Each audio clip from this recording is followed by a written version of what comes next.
Hello, welcome to Tomorrow's Workplace today. I'm Elon Musk, and my good buddy Steve Motley asked me to provide a short forward for this week's episode. I must say this podcast is one of the best out there when it comes to business, even for a billionaire business tech superstar like me. Anyway, I won't waffle on. As you know, I'm a busy chap. I've got rockets to launch and memes to tweet. So in the iconic words of Mr. Motley himself, oh boy, I can't believe I'm going to get to say it. Haha. Okay, here goes. And with all that said, welcome to Tomorrow's Workplace today.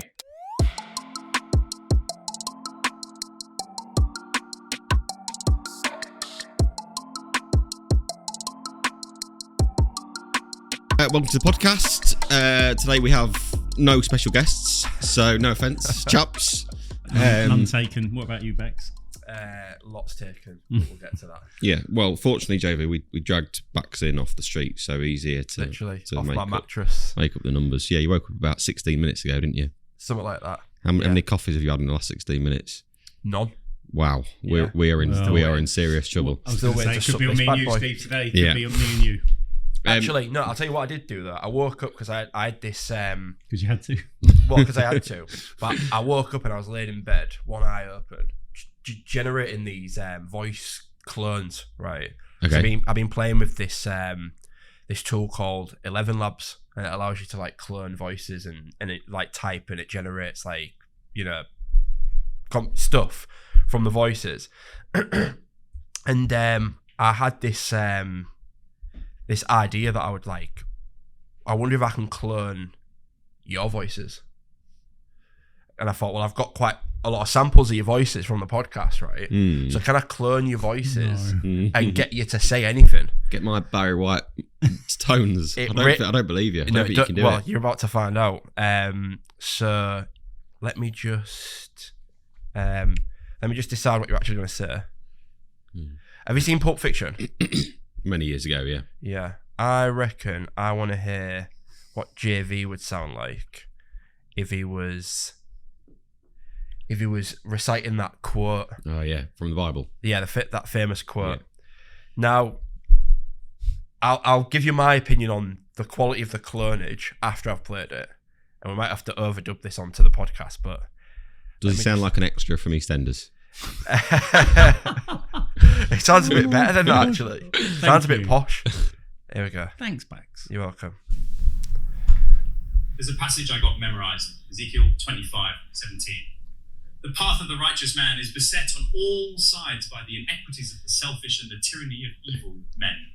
Blessed is he who, in the name of charity and goodwill, shepherds the weak through the valley of the darkness. For he is truly his brother's keeper and the finder of lost children. And I will strike down upon thee with great vengeance and furious anger those who attempt to poison and destroy my brothers. And you will know I am the Lord when I lay my vengeance upon you.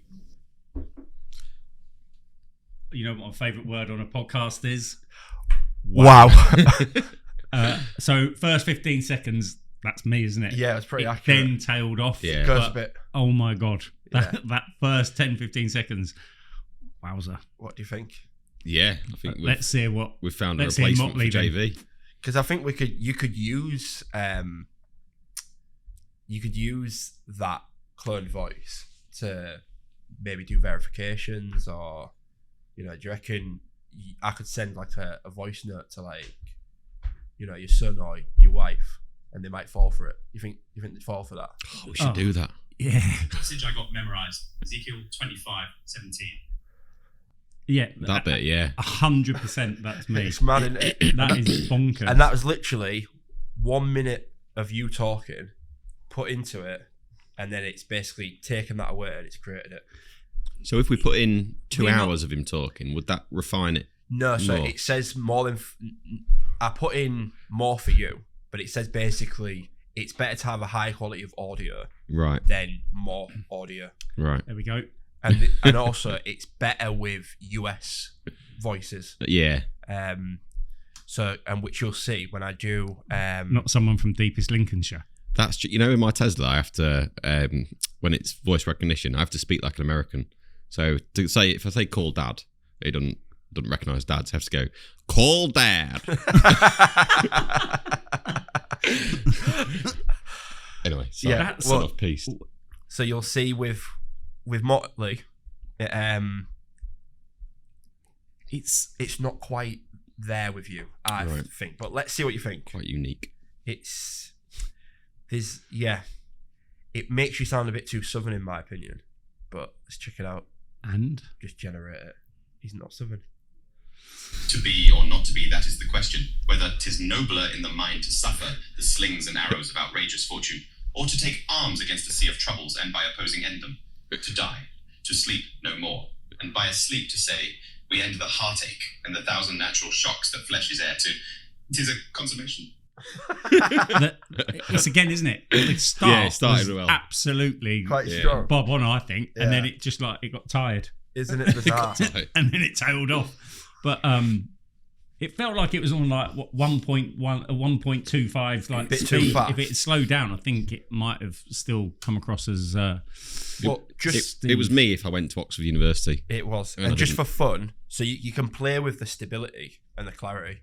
So if you have the stability like at sort of medium and the clarity at medium, you get some that's quite monotone. So you have to tweak it. But like, let's say I drop the stability down to like 2%, it gets scary because it starts to generate like these artifacts because it's picking up on when you've been like or whatever, and it just chucks them in. So maybe we might get one here. To be or not to be, that is the question. Whether 'tis nobler in the mind to suffer these slings and arrows of outrageous fortune, I sound or to German. take arms against a sea of troubles and by opposing end them, to die, to sleep no more, and by a sleep to say we end the heartache and the thousand natural shocks that flesh is heir to. It is a consummation. It sounded like it came from the Middle East by the end. Yeah. So interesting stuff. Where would we use it? Yeah, good question. Well, I thought we could Is it use gimmicky? Do you think it's gimmicky? It is to a degree, but what I saw, I think it was a post by Flight Story yesterday that I saw with our Friend of the show. friend of the show, thank you, Oliver Yonchev, and friend of the show, Stephen Bartlett, and they talked in that about how you can use AI to create podcasts with no involvement of, because think about it, so you can basically take ChatGPT and you can say, create a dialogue, a discussion between two people about X topic. It should last roughly 30 minutes. So it generates it. All right, brilliant. Then you put it into this either 11 Labs or this other tool, and it gives a voice. And you can either pick voices. So, I could say, right, well, I want the voice to be Morgan Freeman, for example. So teach it Morgan Freeman and have Morgan Freeman sit and talk about, agile principles or whatever with, who could he be chatting with? Samuel L. Jackson. Samuel L. Jackson. And then put it into this other software that will then turn it into a podcast and have them talking to each other and give the feel and the tone and the sort of talking over each other. So if you were a small company, and you wanted to generate high levels of content, would it lack some personality? Probably. But could you put out a podcast? We might get more personality out of him. Well, I don't know, mate. If you change your... To be or not to be, that is the question. Whether 'tis nobler in the... That's the new me. And I think actually, I'm going to put in a little excerpt, if we have time, of a conversation between Morgan Freeman and Samuel L. Jackson. What do you want them to talk about for a couple of minutes? She's on me. Can be anything. Can be something, that your... King's coronation. No, it's boring. Whether Chelsea are going to recover next season. That's really not very That's also useful. boring. That is so bad. Maybe they'll talk about the price of milk. I thought you were the creator.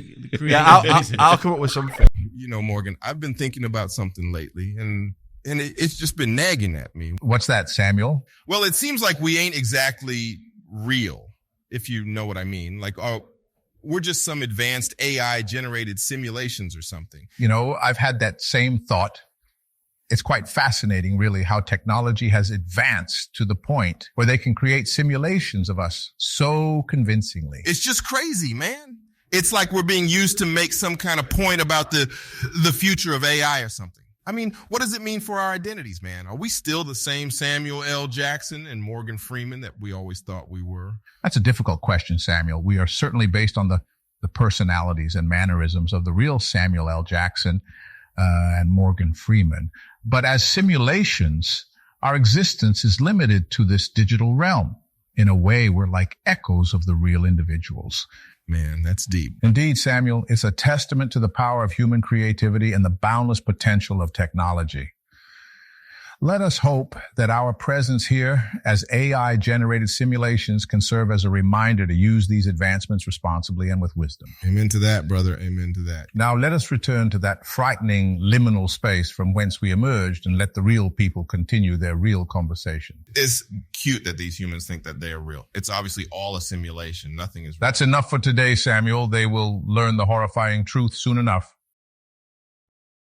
Yeah, if you get a bit spicy with it.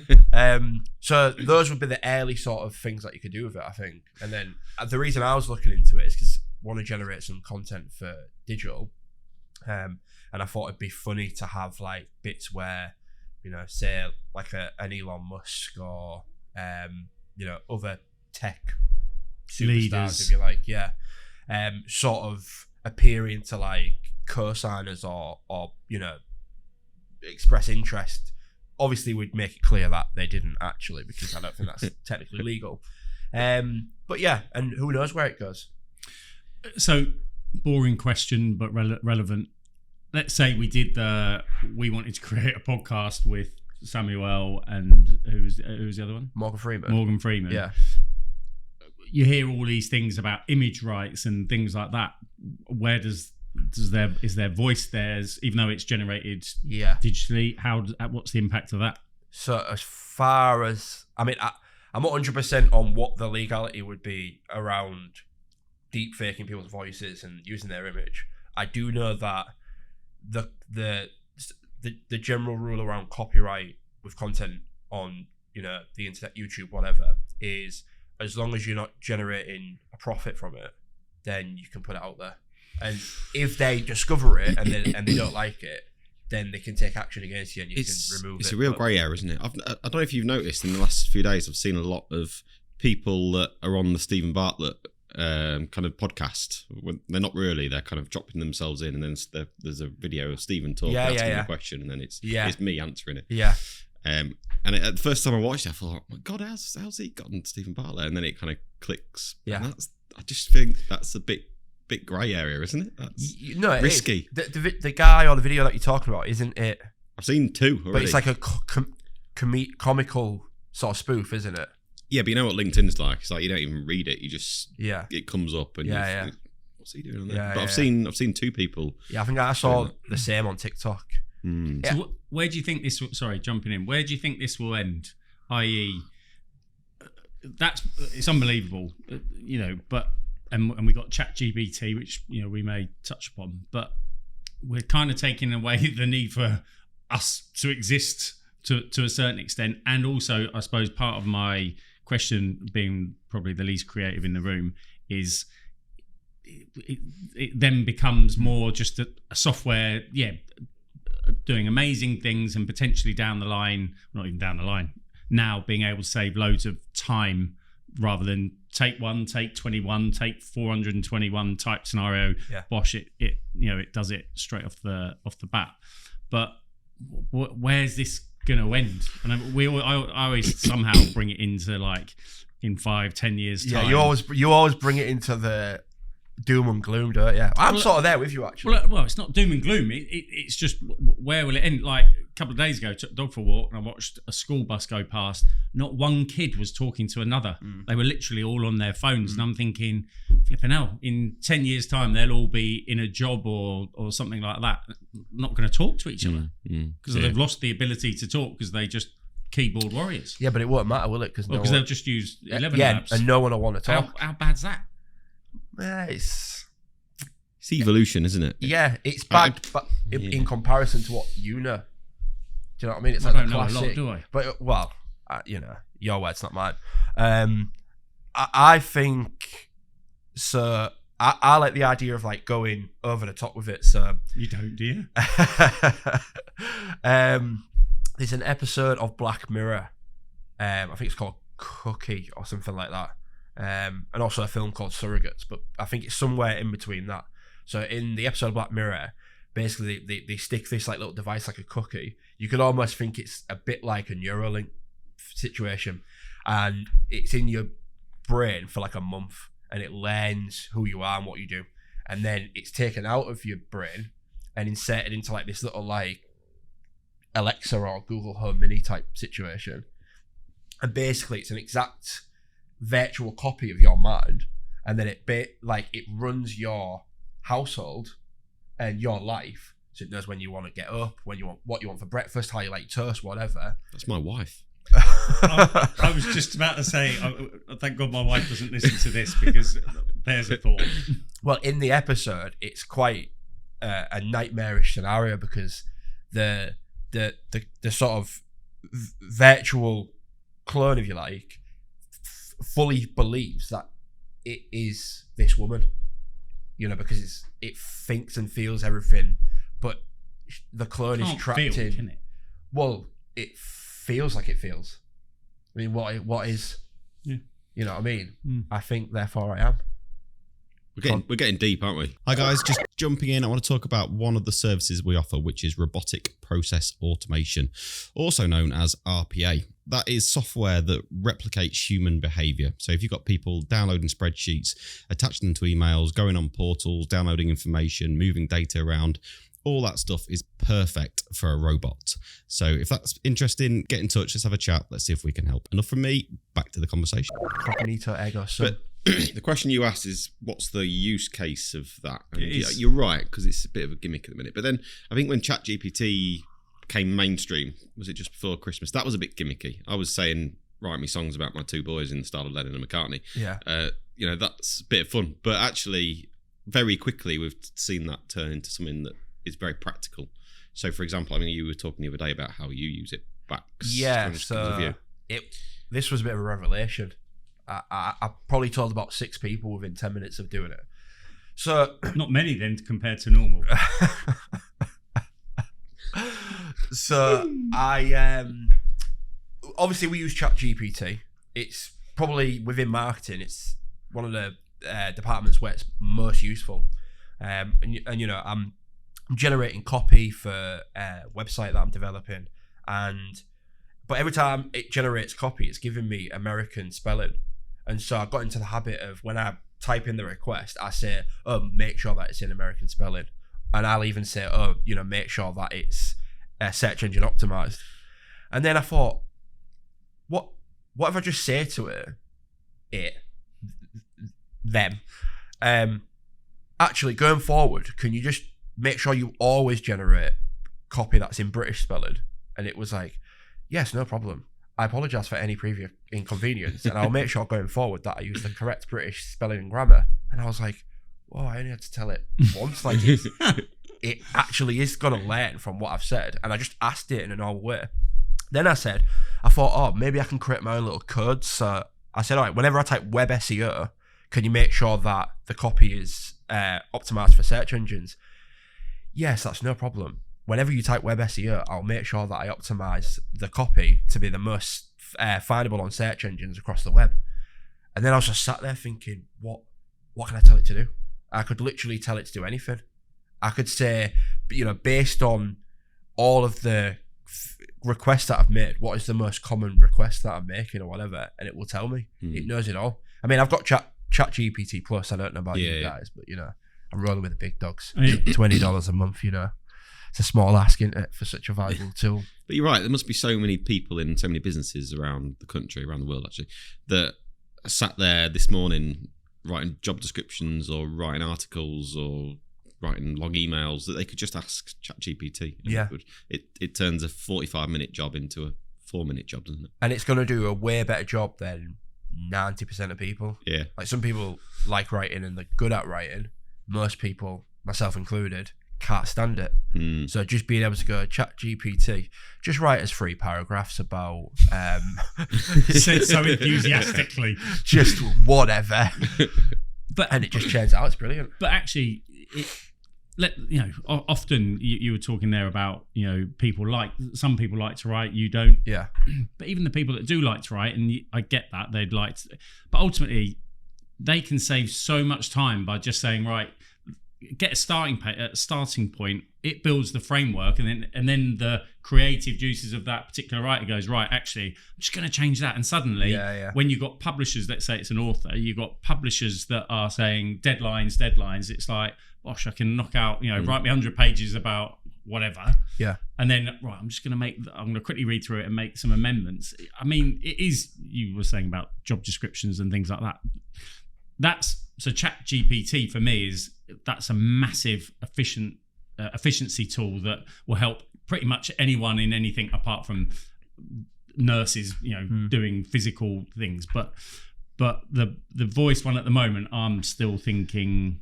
Yeah, I'm thinking my son's going to be like, that's amazing. I'm going to, make it safe. I'm going to muck around with my mates and things like that. But in a business sense, without it being potentially dangerous, as in dodgy, because we're going into the world of, someone rings up as on behalf of me and upsets my client when I'm on a holiday and on a beach somewhere, and it's like, whoa. Yeah. No, that's a really good point. Well, there'll be loads of use cases for it.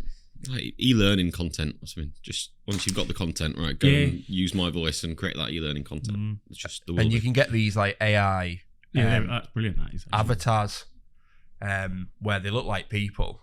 They're quite convincing. There's that slight, is it the Uncanny Valley? So there's a slight sort of. You say so many things I've never heard of. Come on, you must know. No, I've never heard of it. Do you not? In that program on ITV? I know it's Happy Valley. No. Boom! He teed that up brilliantly. It's this thing where something is.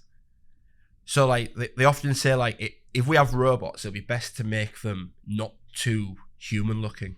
Oh yeah. But there's this point where you'll see some of these robots where they do try and make them look human, and it's like unsettling to see it. And that's called the Uncanny Valley, where it's like it's quite convincingly human, but on some like deep level you can tell it's not, and it makes you feel uncomfortable, and that would be the Uncanny Valley. So there you go. Interesting. All right, let's talk about Elon, because we love Elon, don't we? Well, we don't love Elon. I don't know if we do or not, but he's talked a lot about in the podcast. So do you know what? Sorry. Go on. No, go on. That just made me realise. Sorry, have I derailed you? No. No, go ahead. All right. Should we start with SpaceX? So big launch this week. Was it successful? I think SpaceX are claiming big success. You guys, just before we started recording, were sceptical, shall we say, around that success, because it blew up, didn't it? Let's be honest. What's your thoughts? Well, for all of your hard work, engulfed in flames and crashing to the earth, they seem pretty upbeat about it. Yeah. They were pretty jubilant, weren't they? Yeah. So I don't know if that's maybe part of the SpaceX sort of culture, or if they were just sort of putting on a brave face, or I don't know.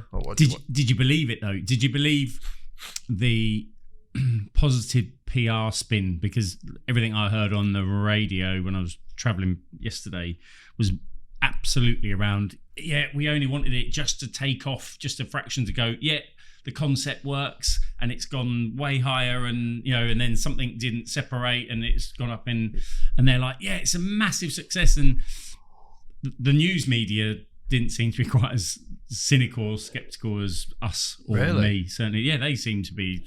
That's uncharacteristic of them. Or maybe it's just who I was listening to, but I mean, and you said you were listening to this on a radio, in a car. Right. Why wouldn't I? So, sorry, man. I'm teasing you about radios. What do you think? So, I think I can see where they're coming from in terms of, it's the idea of failing fast, isn't it? And MVP. Kind of MVP, iterative development, learn each time you do it. And I think if you compare the SpaceX program to NASA, as it was many years ago, my understanding is, I'm not an expert, my understanding is that they've achieved significantly more than NASA did at a fraction of the budget. And I think a big part of how they've done that is by kind of iterative development and just focusing on the value that they want to create at that point in time. Because if you look at the rockets that I've seen in the past. I mean, SpaceX rockets, they look like rubbish, don't they? But whereas you look at NASA, they look like they've Rolls Royces, yeah, and it's like that's the purpose of agile development. It's like focus on where the value is. The value is in getting that rocket into space, not in making it look like it's brilliant. I've got one for you on this subject. I was reading something on Twitter today from a football journalist that I follow about this subject, and his question was: so we've got all this technology, we've got all this money. You mentioned how much, not how much, but NASA have got a huge budget, and they're taking forever and a day to get to where they want to do. SpaceX, it's MVP and iterate up. Yet, however many decades ago, we had people landing on the moon. And this whole project is about getting people onto the moon, isn't it? Mars, isn't it? Is it for Mars? Occupy Mars, right, yeah. Okay. But the question was... It begins with M. Yeah, it's fair point. It does. Yeah, it's about the only similarity I will concede. Having said that, my point is, though, we are so far more advanced technologically, financials, things like that. Yeah. Yet it feels like we're starting from scratch. So my point is more, did we actually land on the moon back all those decades ago? Oh, wow. I was about to cut you off and say that as a joke, but I'll entertain the conversation because, especially in this day and age, who knows what's true? Do you know what I mean? And there's an argument to...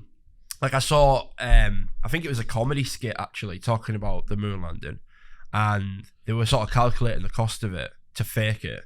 And they're like, right, so we're going to have a big team, yeah, and they're going to have to think that we've gone to the moon because that will be easier than getting them to Hawaii. Yeah, okay, so we've got to pay for all that, yeah, and we're going to at least have to launch a rocket up because people are going to see it go up, yeah, and something's going to have to come down as well. Yeah, all right, cool. So... Considering the cost of all that, the only part we're not going to do is the actual 10% of just landing on the moon, but we're going to do everything else. Why don't we just try and land on the moon? Personally, I tend to think we probably did, but who knows? Well, I do. I think we did. My point was more, they were talking yesterday in, this particular tweet was around... that you've got to get the amount of energy and fuel and whatever, we've got to get to this camp up in space, and then we'll dock there, and then we'll refuel, and we'll go. And I'm thinking they didn't have all of that back in the day. Yeah. So and they it only got me thinking. I'm not saying I necessarily believe that, because I believe they did do it. It is strange to think that 1960 whatever. 66, was it? Yeah, I think it was. Yeah. Was it just before the World Cup? Yeah. It's strange to think that we, at that point of technological advancement, that America went to the moon and then continued to go to the moon, I think 3 or 4 other times, and then everyone was just like, done it. Yeah, done it. One. Because I found out recently that there's actually about 6 more flags on the moon, not just American flags, but none of them. So I was like, like the Chinese flag. Sir Ranulph Fiennes has been there as well as he's put a flag out there. It was a vanity project, wasn't it? Essentially, because it was a race between the US and Russia to see who could get there first. Yeah, US won. So then it's like, job done. Let's all go home again. Yeah, because really, what's the point of going there? Yeah. Like, there's what you doing? Like, it'd be a bit of a laugh, I reckon. Would you go? Would you go to the moon? If I had the money in the bank, I would. Yeah. Yeah. Would you? You You wouldn't be terrified in there. Probably a bit terrified, but yeah, I'd probably go. No, I'd probably go. I'd wait a couple of years just to make sure it all settled down and they ironed out any kinks. Yeah. But definitely don't go if on it was proven. Elon's rockets. But I think there's byproduct benefits of that type of project, isn't there? Because the innovation required to achieve that probably, I'm making this up now, but probably led to being able to put satellites into space, and then putting satellites into space probably led to like GPS and all the benefits that we get in mobile phones and all that stuff. So, and like the materials and the engineering that was required. So I think, although it probably was a bit of a vanity project, the benefits of it over the last 50 years are probably massive. Yeah, I think that's very fair. Have you seen that there's a few companies that are developing hyperplanes that can get to Australia in like 4 hours? No. Let me say it for you. Wow. I thought it was a wow when I read it. Yeah. I saw your lips pucker up to say wow. Then I'm like scratching my head going, Concorde was developed way back when. We haven't, and now with, the abundance of money, granted maybe in the last 12 months, it's not exactly been free flowing, but generally there's a lot more wealth. There's so many more millionaires, billionaires who would probably prefer to jump on something like Concorde and get from A to B as rapido as possible. Why the next Concorde hasn't been developed. And you look at all the designs, they're just like Concorde. So then for me, it's a little bit, you go back to the 50s and 60s when Concorde was being developed, and you think those people were what if they were in the world now, what would they be developing? Because they were so far ahead of that's pencil and paper type, ruler type development, not CAD and whatever. Well, so if I put my marketing hat on, as you're saying that, what I'm thinking is that although like the sort of engineering of a faster vehicle on the one hand seems like a good way to solve the problem. So like, let's just make it faster. Because I remember Concorde. I can't quite remember why it was decommissioned. I feel like it was a combination of it was deemed unsafe and less and less people were using it because it was pricey and whatever else. And it seems to me that actually, from a sort of behavioral economics perspective, the smarter thing to do is if you're a billionaire, like, you've got two options. I can get there 2 hours quicker on Concorde, or for like the same price, I can charter a private jet where I can sit comfortably. That's fair. I've got a bar, probably got a bed, get a shower, got a TV, got Wi-Fi now, and all these. And I haven't got any peasants around me. You haven't got any peasants around you, and you can still get a bunch of work done whilst you're on the plane as well. So that time is still useful to you, and it's just by maximising the comfort, it feels like the trip isn't as long anyway, rather than, oh well, let's reduce the travel time down to, because Concorde was what, like 5 hours from London to New York or something. Across the Atlantic, I think it was. I think that's a fair point. Quicker than 5 hours, was it? I think you get on a 747 and get there in 7 hours. So, all right, let's move on. Let's talk about Twitter, because the blue tick. We got to pay for the blue tick now. Are you paying for your blue tick backs? No, I'm not really that into Twitter. Are you not? I'm honest, no. Is it an old medium? I don't like, as we've discussed, I don't like writing. You're not the spoken word man, are you? No. Well, Sorry, just use the microphone on your. I'm the video guy. Yeah. Just use the microphone on your thing and just talk into it. Job done. Yeah, Dictate. to be fair, I could get ChatGPT. Well, you get that blooming 11 Labs to do it. Yeah, true. No, I've just never taken to Twitter. I've tried a few times because I see the power of it, and like I've seen some of my close friends make some amazing connections and get jobs for it and everything. Make money for it, so I see the value of it. But it's just, for me, I don't really jive with it. If I was on it, the blue tick situation, why not? So are we saying that anyone can have a blue tick now? So if I could be bothered, not that I tend to just view Twitter rather than get involved in writing anything, are we saying that if I wanted to pay 130 quid a year, I could have a blue tick? I think so, but then it becomes meaningful, doesn't it? It's like John Van Oom's got a blue tick. You mean meaningless? Sorry, meaningless. Yeah, sorry, yeah. So I think you were right the first time. Well, Steve. True. Freudian slip. But I just, it almost takes the point away that everybody can have one. Does it not? Yeah, you would think that, wouldn't you? That's the first thing I thought. My brother's big into Twitter, like Right. loves Twitter, loves Elon as well. And I said this to him, and he had some logic about how I can't really remember what he said. I think he said that he suspects that they'll bring different versions of ticks out further down the line. So the blue tick is the one that you pay for, and then maybe there's a gold tick or something. I don't know.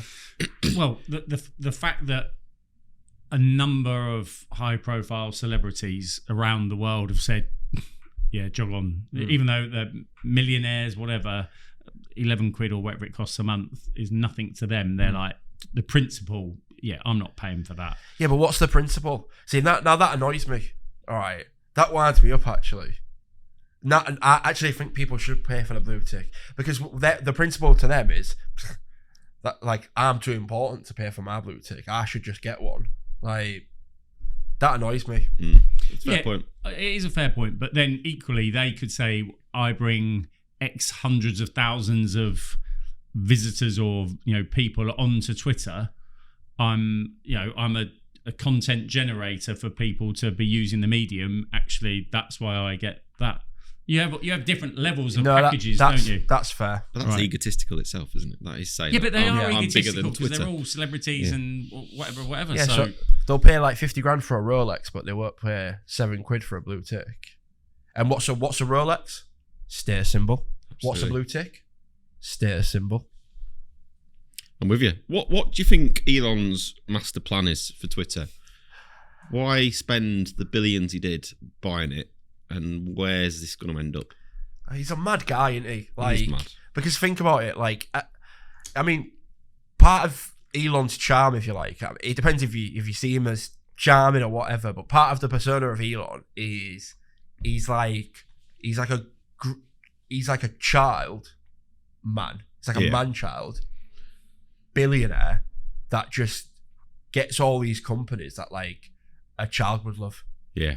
Do you know what I mean? I'm not trying to slate him, Elon, if you're listening, but you've got a rocket company, you've got an electric car company, a boring company.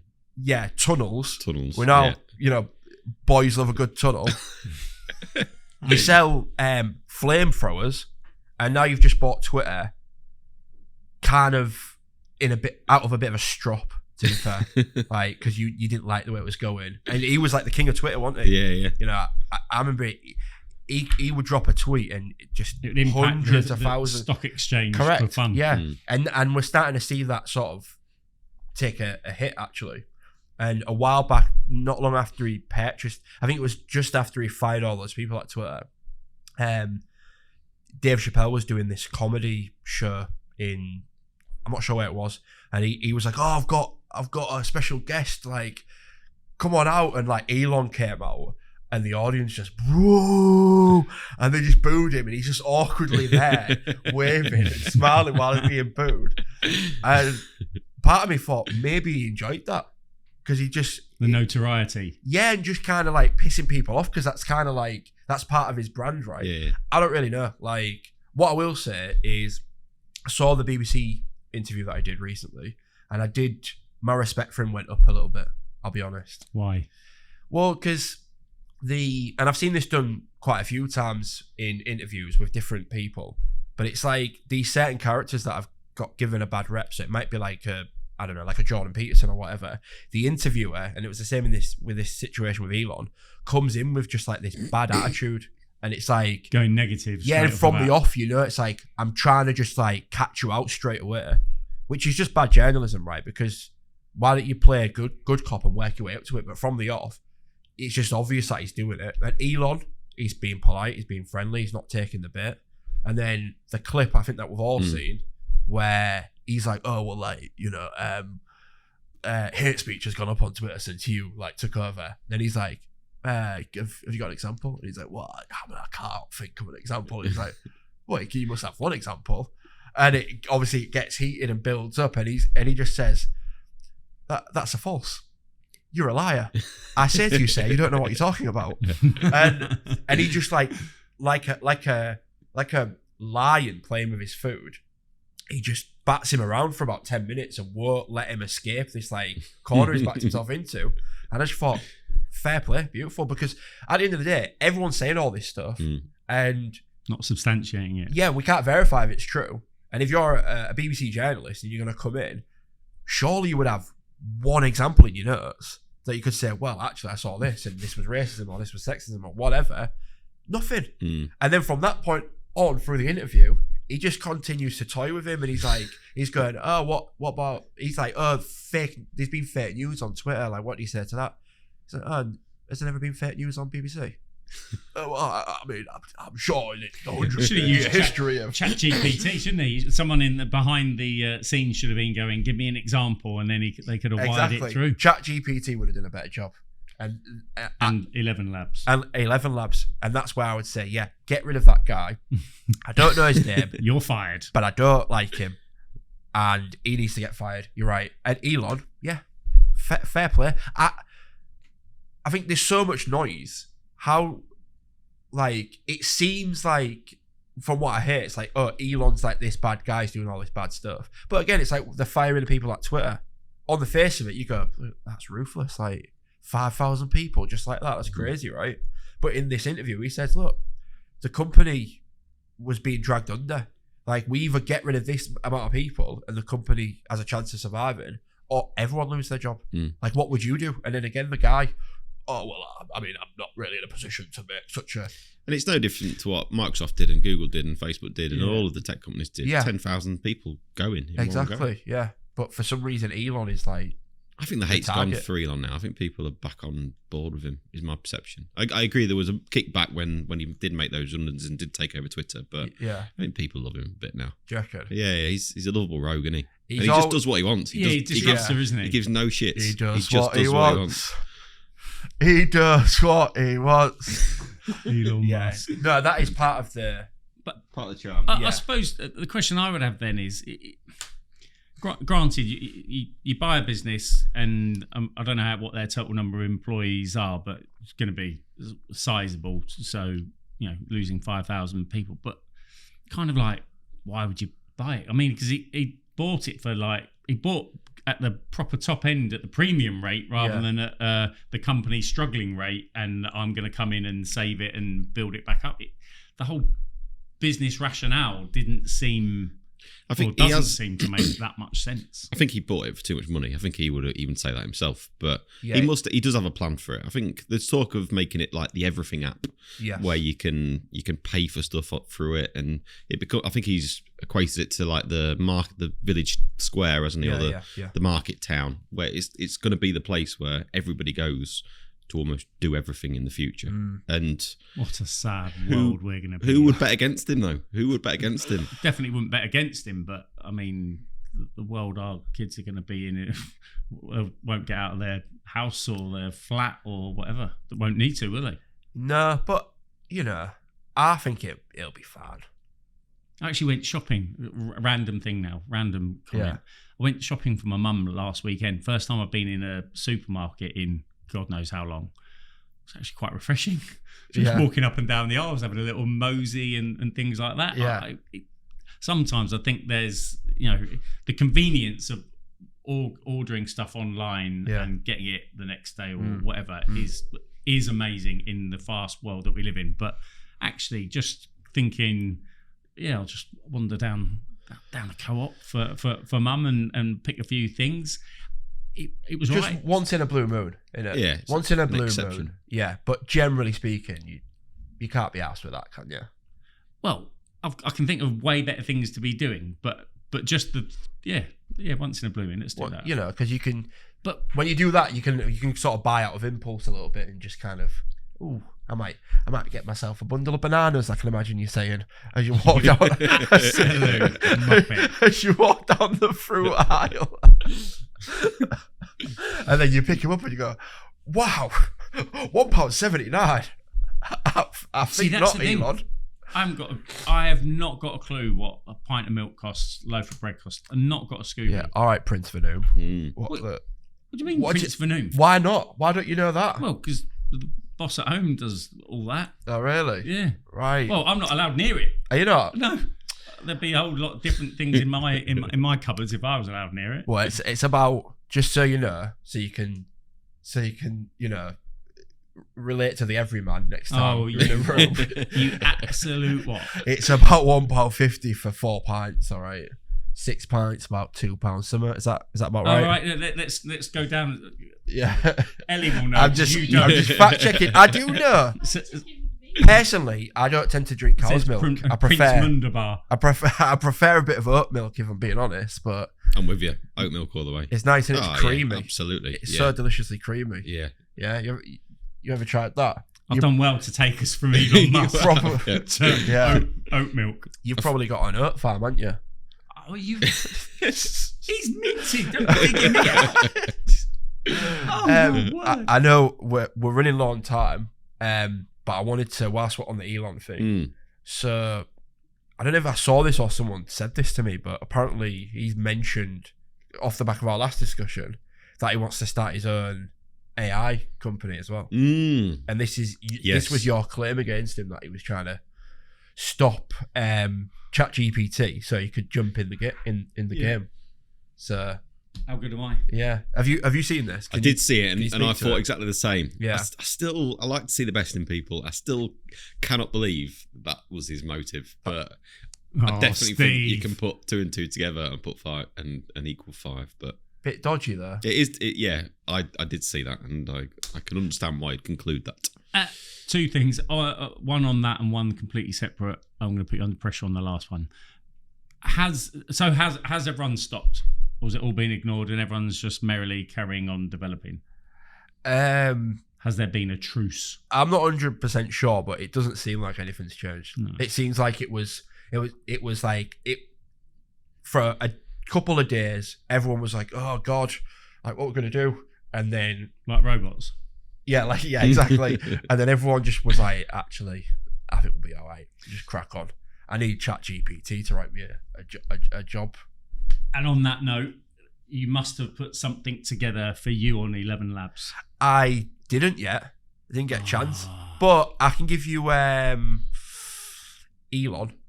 I'll play this to you now. Because actually, Elon's gonna open up this episode. He's gonna do the introduction. But this is how the episode will start. Okay. Hello, welcome to Tomorrow's Workplace today. I'm Elon Musk, and my good buddy Steve Motley asked me to provide a short forward for this week's episode. I must say this podcast is one of the best out there when it comes to business, even for a billionaire business tech superstar like me. Anyway, I won't waffle on. As you know, I'm a busy chap. I've got rockets to launch and memes to tweet. So in the iconic words of Mr. Motley himself, oh boy, I can't believe I'm going to get to say it. Haha. Okay, here goes. And with all that said, welcome to Tomorrow's Workplace today.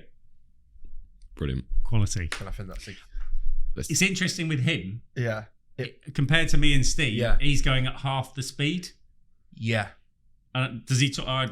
Does he He's talk? quite but he's quite monotone, isn't he? Right. He's not super expressive, so that actually works in my favor when I upload it to 11 Labs, because I don't have to increase the what's it called?